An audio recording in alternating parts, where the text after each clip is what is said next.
So I am currently walking down Milwaukee in the Logan Square neighborhood, which is just full of nostalgia because I spent two of my early struggling professional years living in Logan Square. I've walked the street many times, and the funny thing is I'm actually heading to the Logan Square Blue Line, which is where I got on the train every single day for about 2 years to get to my work back when I was a teacher and back when I worked downtown at a startup. I'm gonna meet up with two different friends today. One a middle school, high school friend, and one actually a current teammate. I'm gonna catch up. I might actually work out with both of them. So get a workout in, talk, catch up, eat afterwards. And yeah, so I'm taking the blue line to meet them halfway. And yeah, it's gonna be interesting. I brought my old Venture cards, so see if they still work. I'm actually taking the blue line going the other way than what I'm used to, but I am headed to the same station that I got on, so I'm headed that way. You know, remembering to turn on the microphone is like the hardest thing ever. So that first clip did not have good audio. I don't even know if you could hear me, but hopefully this is much better. I wish like it had an auto turn on or visual setting or something. But we're about to cross where I used to live, so I'm gonna give us a quick apartment tour of my bachelor pad, where I paid $11.50 a month for a one bed, one bath. Amazingly spacious place, maybe like 1,100 square feet. I had like a dining room, like a little office nook, my own room, a big closet, lots of storage space. I had everything. But on the other hand, no AC in the building and no laundry in the building. And you weren't even allowed to install an AC unit because the building was so old that it couldn't support like such a powerful appliance like that. So right on the corner of Milwaukee with McDonald's across the street, came here several times. This corner store is always changing, and that is my building.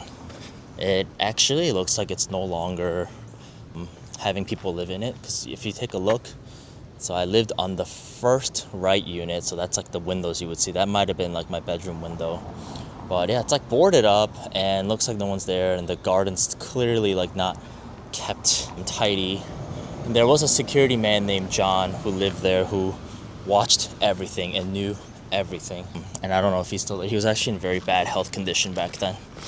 But that's where I used to live. So as I was saying, no AC in the summer, no laundry. And because it would get so hot, the tiny little baby cockroaches would start coming out in the summer, which is so terrible now that I look back. But back when I lived by myself, when money was tight, when I'd be willing to pay $11.50 for my living space, I was able to deal with it. The worst times were when a baby cockroach climbed up my bed, and then I like saw it on my bed while lying down, and then I also saw it climbing up my toothbrush in the bathroom, and I saw it when I opened my kitchen drawers to get my utensils. The cockroaches would be there. Those were some of the worst, instances of it. Besides that, it really wasn't bad. At least there was no mice. That would have been pretty bad. And no laundry, but thankfully, my girlfriend at the time, who's now my wife, I took my clothes to her place for 2 years, to her parents' place for 2 years, to do the laundry every weekend. And that is how I survived my early 20s. Besides that, though, the place really wasn't bad. In the winter, the radiator heat kept everything so warm. I actually had to sleep with my windows open in the winter because it was that hot. And I was so close to the Logan Square Blue Line that I would sometimes wake up 5 minutes before I'm supposed to leave, wash my face, sprint down this street, make it to the train station in less than a minute, and then catch the train right before it left. I had so many instances where I sprinted within 5 minutes to catch, from the moment I woke up to catching the train. And I think about it now, it's like, how the heck did I do that? That's just such a like recent college grad, undisciplined lifestyle, but I did it. There were times where my girlfriend at the time had to wake me up many times to remind me that I am late to work or late to school. This was mostly when I was teaching, so I had to get to school by a certain time. Okay, so we are heading down the Logan Square Blue Line stairs, and oops, there you go. So let's see if my Venture cards are still gonna work. they did not work. These are the stairs I would sprint down. I would just literally sprint down to try to catch this Forest Park train that is actually coming right now. But today, I am catching the O'Hare train so I can go to the Cumberland. Wow, the train's got an upgrade. Holy, these trains look nice. I've never seen a train look this nice. This is very much like back to where I came from, my roots, my humble beginnings. It looks like this is the UIC train, which was the worst train because it would stop one stop before I was supposed to get to my destination. So I couldn't even get on this train, or if I did, I would have to wait for another train, or I would have to run one stop in the cold winter to get to school on time. Those were the rough days. Also, none of my 3 venture cars that I brought from LA worked. They had insufficient fare or it was expired, so I just had to pay. You know, I thought I was gonna be able to get a cool shot on the train, like, you know, being alone on the train, because I am going to the third to the last stop. But when the next 2 stops are a big outlet shopping mall and then the airport, I guess there's no chance I was gonna be alone. There was still a ton of people on the train. Anyway, I made it to the final destination, which is the Cumberland Blue Line stop. I don't even know how good this audio is gonna be, if it's even usable, because it's so loud with all these cars. So it's a test to how good the mic is. But I'm about to hit the gym, meet up with the first friend, and then we'll go from there. One final view of what the train station looks like. And I'm still learning how to use the DJI and trying to get all the angles, but I realized even if I don't have it standing up, the angle figures itself out. So right now I'm pointing my camera kind of downwards instead of like having it up like this. I mean, I'm realizing, yeah, it's like I don't need to be so all up in the face when I'm recording.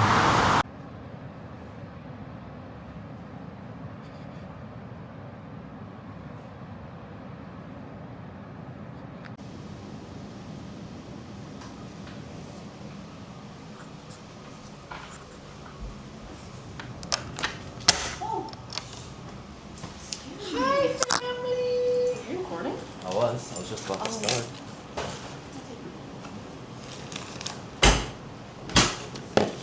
Hi, my girls! I need to wash her anything? What happened to your chest? I need to wash her anything? She hasn't washed since yesterday. Yeah! Well, I didn't get the water soon. Honey, I'm tired as balls. I want my girls. Oh! Yeah. Are you recording? Oh, shoot. I guess I am.